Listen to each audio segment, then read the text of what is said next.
Hello everyone, peoples of the internet. It's Haley.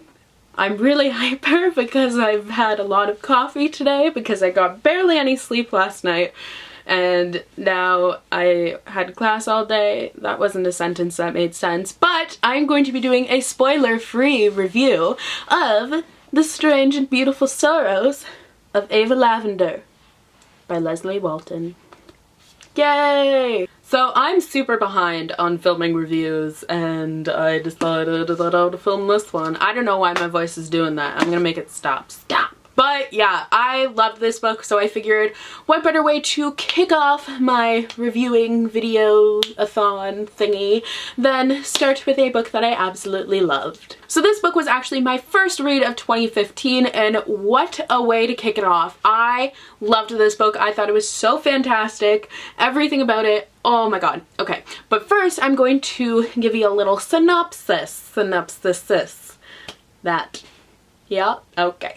So this book is a magical realism, and if you don't know what that is, it's basically a contemporary, so it's like a realistic fiction, but there is something abnormal about it that makes it magical. So in this book, that happens to be that the main character, Ava Lavender, is born with wings. So basically this is Ava Lavender telling the story of first her great-grandmother, then her grandmother, then her mother, and then herself, and it's focusing mainly on their romantic relationships. So I will admit that the first little bit of this book was tedious, but once you got used to it and kind of got into the writing style, it was so fantastic that I literally could not put it down. Leslye Walton has just a way of writing that is just so incredible. It is literally what I aspire to be as a writer. Like, it's just so whimsical and lyrical and just flows. The flow is just amazing.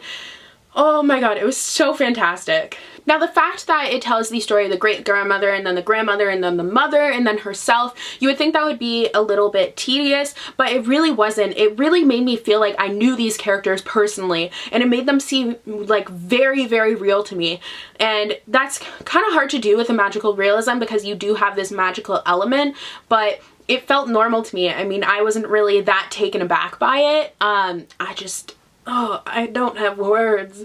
The writing of it just made that, like, chronological telling of the story just flow, and it just made it make so much sense.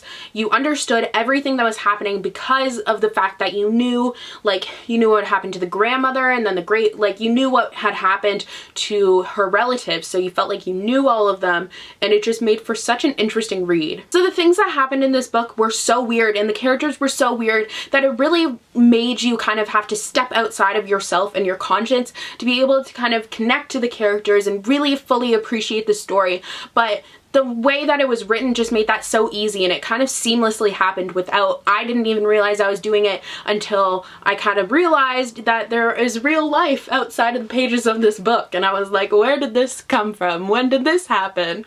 I just was so absorbed in the story that I kind of forgot about everything else. So like I said, the characters in this story are really strange, but they're super lovable. They just have such a personality that you feel like someone, like they're real people, like they couldn't have possibly been the figment of someone's imagination because they're just written so interestingly and they're such intriguing characters that you're like, no one could have come up with this, but they did. She did. I don't understand. I really don't. The plot of this book, once it really got going, was great. It wasn't like super fast, but it felt like it was super fast. Like, it read very quickly after like the first 4 chapters or so. It really just kind of got going and you're like, what's gonna happen with this relationship?